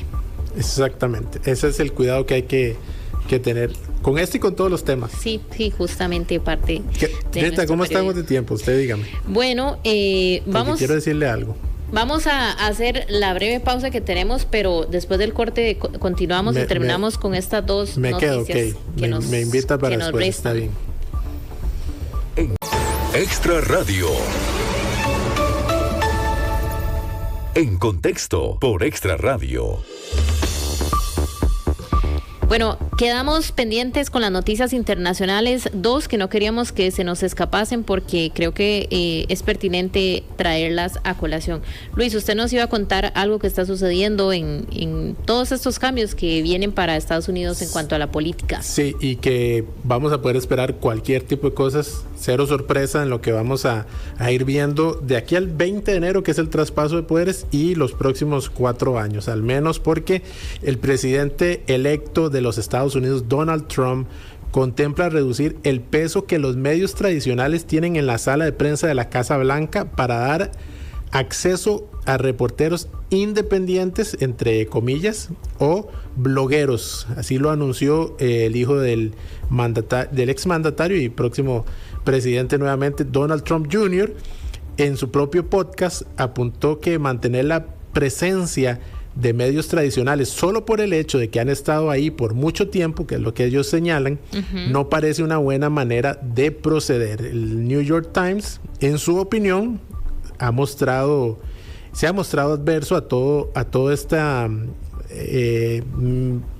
sacudida, no sé, yo diría como reacomodo, es que es polémico, ¿no? Es bastante polémico porque estamos hablando de, bien lo decía Rita ahora, en efecto, hay medios de comunicaciones, hay periodistas generadores de opinión que tienen sus intenciones, su agenda, pero ahí nos toca a nosotros como ciudadanos hacer nuestro balance, sí, o ver de dónde las informaciones y también confrontarlas, ¿verdad? Con distintos medios. Pero aquí lo que estamos hablando es de una guerra que inició Donald Trump desde hace muchos años con los medios de comunicación que no publican lo que realmente pues a él le beneficia, le gusta o lo que quiere. Y bueno, en esta campaña particularmente pudimos ver mucho el papel del medio de comunicación, voy a decirlo así, medio de comunicación, que son los podcasts ahora. En Estados Unidos es algo sumamente fuerte y los candidatos, tanto Kamala Harris como Donald Trump, hicieron presencia en muchos de los podcasts, y allá es muy reconocido tener podcasts ya calificados como de izquierda o de extrema derecha, nacionalistas y todo este tipo. Pero bueno, lo que quieren hacer es limitar un poco esa presencia de medios de comunicación y periodistas en estas conferencias de la Casa Blanca, que tan importantes son para ellos otorgar espacio a, yo me imagino, seleccionados algunos sí, los que les interesen, afines, digamos, al gobierno. Creo que es toda una discusión que incluso da para mucho más, ¿verdad, Luis? Porque al final de cuentas, ¿de quién viene esta decisión? Viene del presidente, de la persona que va a ser presidente de Estados Unidos, y justamente, en las democracias vemos que desde el Poder Ejecutivo, desde los distintos poderes, es donde más debería haber conciencia de la importancia que existe o del papel que juega la prensa, los periodistas. Sabemos que sí, estamos pasando por momentos de mucho cuestionamiento, de credibilidad responsabilidad y de, pues, tal vez como nunca antes. Sin embargo, yo creo que no se puede poner en la misma medida una persona que se dedica a hacer blogs, a alimentar sus redes sociales, a un periodista, a alguien que ejerce este rol de cuestionar también y de dar a conocer cosas que por lo general a los gobiernos no les encanta. Sí, y que se preparó precisamente para realizar estas investigaciones, estos cuestionamientos o sacar este tipo de información.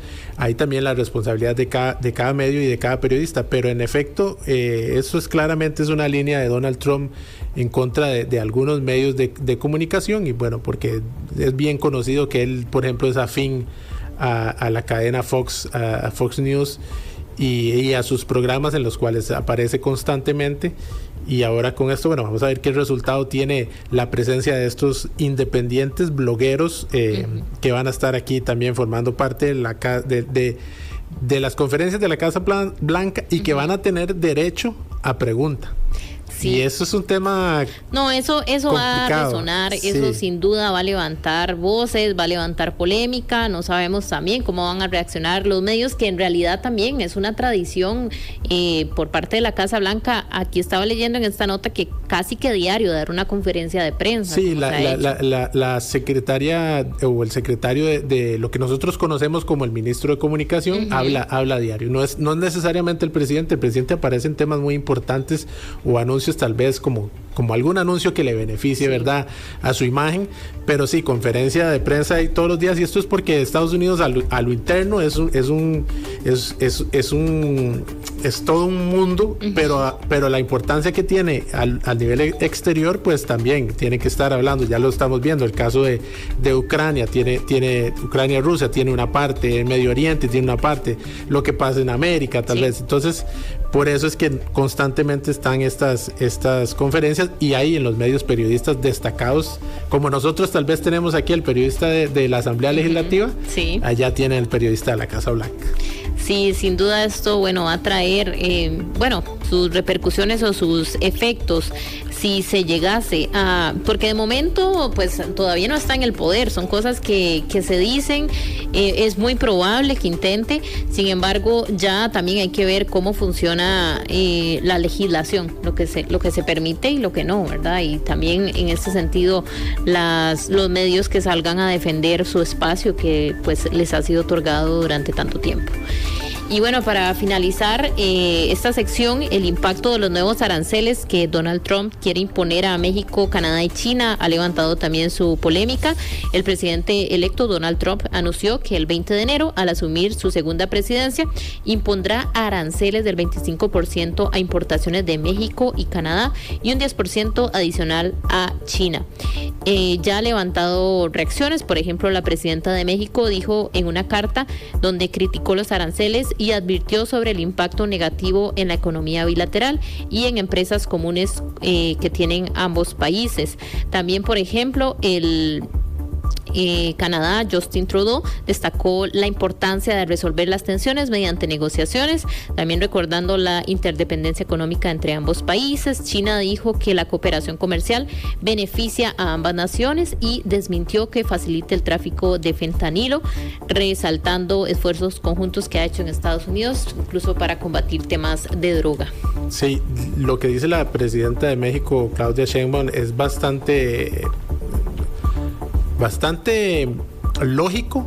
Estos aranceles no van a disminuir la inmigración ilegal ni el consumo de drogas, de ningún tipo de drogas. Estados Unidos, si no me equivoco, si no es el mayor consumidor de drogas, es uno de los mayores consumidores. Si quiere atacar ese problema, podría preocuparse con alguna política de salud pública, de las cuales también carecen un poco.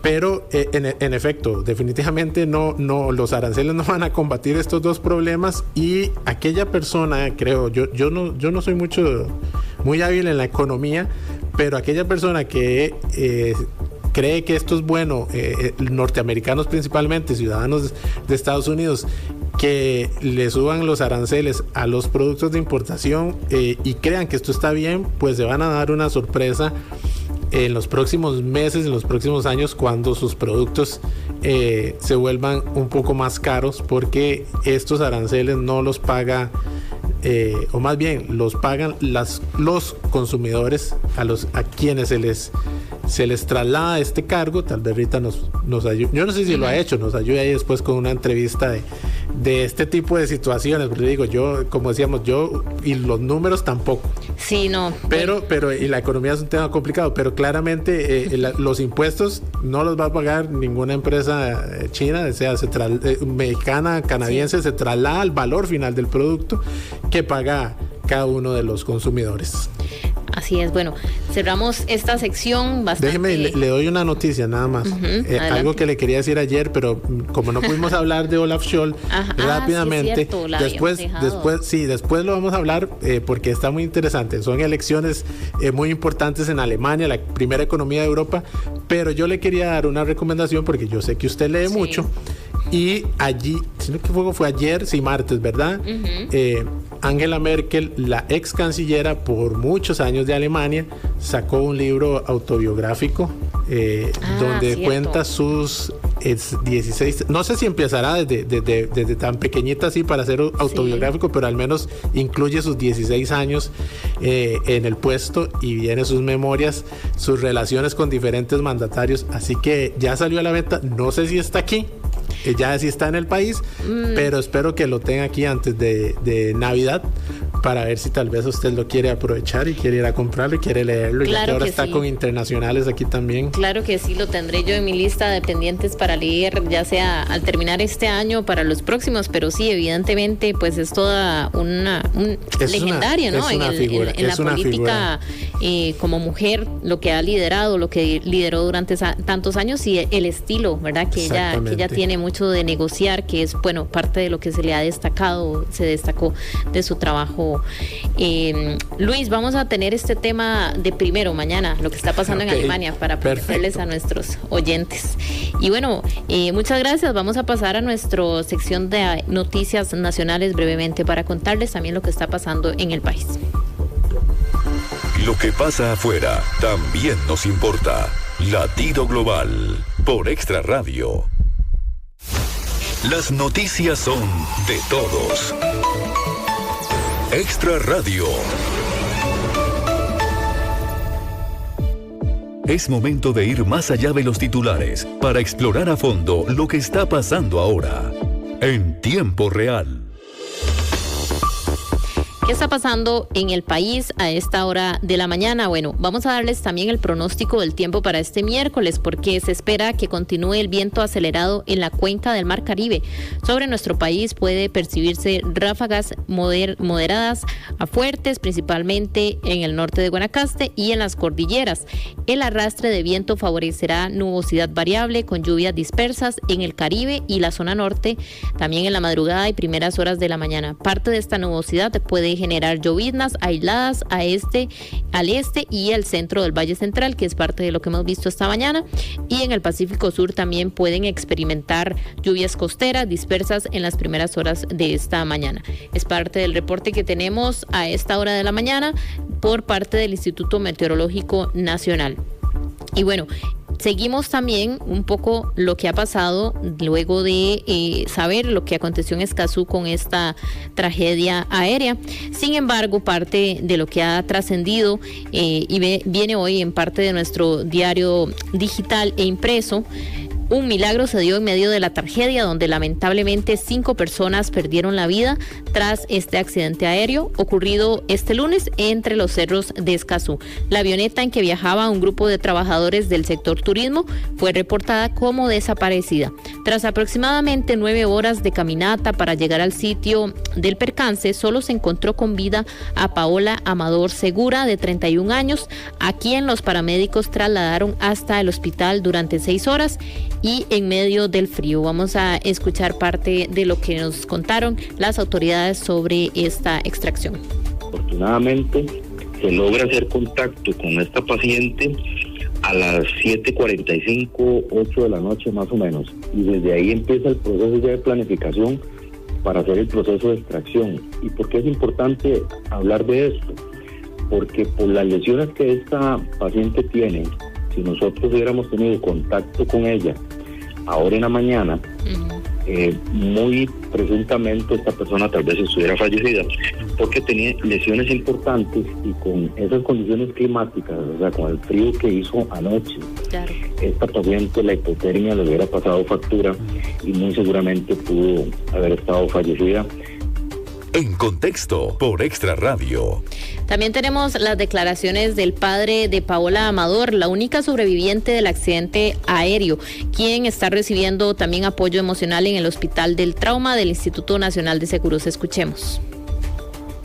Bueno, vamos a ver también parte de estas, o lo que contaba el papá de la sobreviviente, es el impacto primero y toda la zozobra que vivió durante este momento donde no se sabía qué había pasado. Sin embargo, ya luego que les dan la noticia, también muy contentos de saber que su hija estaba con vida.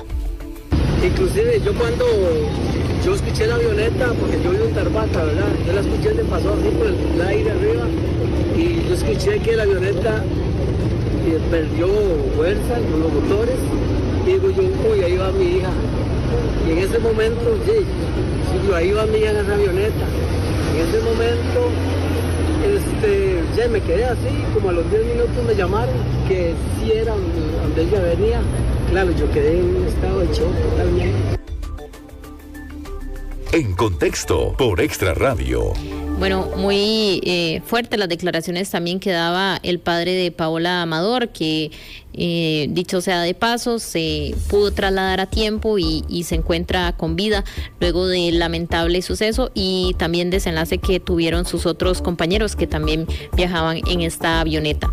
Tal y como les hemos venido informando esta semana, el AIA extiende ahora las horas de suspensión de agua en la gran área metropolitana. El Instituto Costarricense de Acueductos y Alcantarillados informó en horas de la noche de este martes que la suspensión de agua en Desamparados, Alajuelita, Escazú y Santa Ana se extenderá durante la mañana de este miércoles.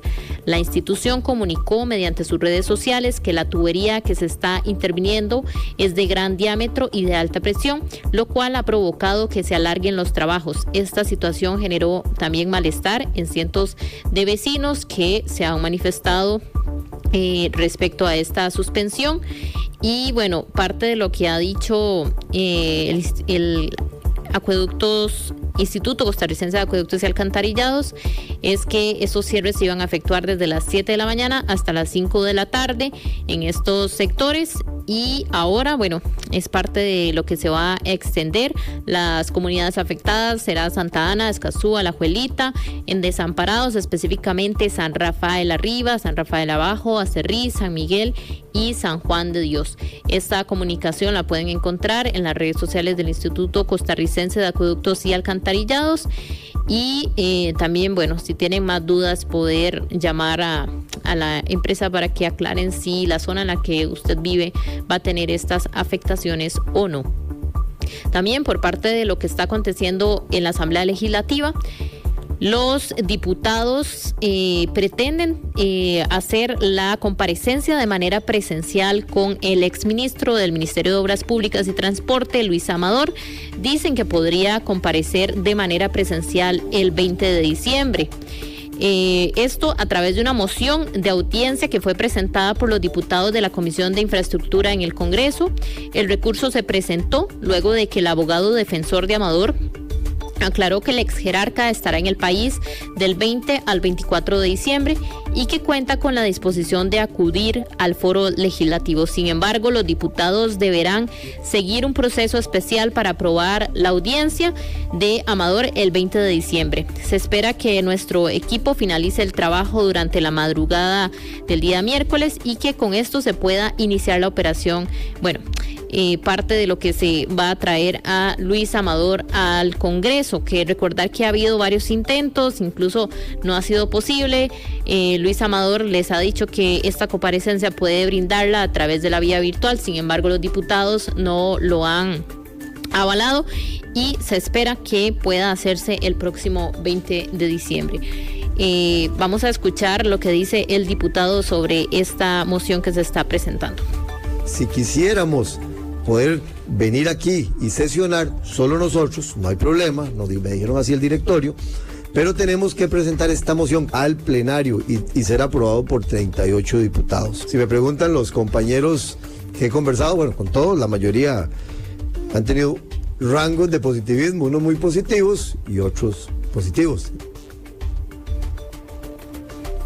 El diputado Luis Diego... En contexto, por Extra Radio. El diputado Luis Diego Vargas se refería a esta moción que están presentando para ver si Luis Amador podría comparecer de manera presencial el 20 de diciembre. Bueno, en otras noticias también tenemos parte de la conversación que tuvo la oficialista, la diputada Pilar Cisneros, en micrófonos de Extra Radio. Dice que debido a las declaraciones que se han dado en los últimos días, no están en campaña electoral, esto de cara a las elecciones presidenciales que se avecinan en el 2026. Estas son las declaraciones. No estamos en campaña, ni creemos que este es el momento de hacer campaña. Hay momentos para hacerlo, dijo la congresista. Cisneros también fue enfática en que será la voz del movimiento denominado como rodriguista. Sin embargo, nada está definido. Escuchemos parte de lo que ella dijo en la entrevista con Desde Buena Mañana. Ni estamos en campaña, ni queremos estar en campaña, ni es el momento de la campaña. ¿Y por qué no quieren? Porque todavía no es el momento de la campaña. No es posible que Costa Rica esté en campaña permanente durante 4 años. No, hay un momento para hacer campaña y hay un momento para trabajar por el país. Y clarísimamente nosotros estamos ahora en el momento de trabajar por el país, no de hacer campaña. ¿Y qué fue lo que se desvirtuó, para decirlo en términos muy puntuales, de alguna declaración suya en la idea de ser jefa o del partido o liderar algo a nivel regional? ¿O qué fue lo que dijo? No, yo dije algo totalmente diferente. O sea, lo que dije es que en vista de que el presidente de la República en este país está absolutamente prohibido de participar en política partidista, digamos que yo voy a ser muy estrecha entre Rodrigo Chávez y yo. Entonces, es evidente que la gente está esperando una señal clara de hacia dónde vamos, cuál será el partido, quién será el candidato. Y repito, en vista de la imposibilidad absoluta de don Rodrigo Chávez de participar en esto, pues yo trataré de ser una buena vocera del movimiento rodriguista. Eso es todo. Doña Pilar, bueno, ya usted está diciendo que don Rodrigo tiene imposibilidad y usted va a ser la vocera. Entonces, ¿usted sí sabe quién va a ser esa persona que vaya a ser el sustituto o que lleve la estafeta dejada por don Rodrigo?